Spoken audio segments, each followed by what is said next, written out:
Hello friends, welcome to my channel CAD Design Excellence. Today we are going to learn how to use trim command or how to use extend command in Autodesk Inventor. So let's start. Firstly click start 2D sketch and make a sketch. Let's draw some lines and take trim command. Click on which part of line you want to trim. Like that you can see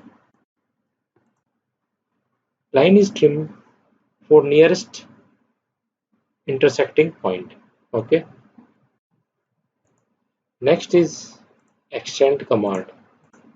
Let's draw some more lines and click a line.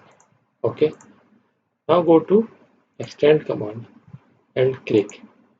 So you can see our line is extending from nearest uh, sketch. Okay, so that's it. Hope you like it. Then please share and subscribe my channel. Thank you.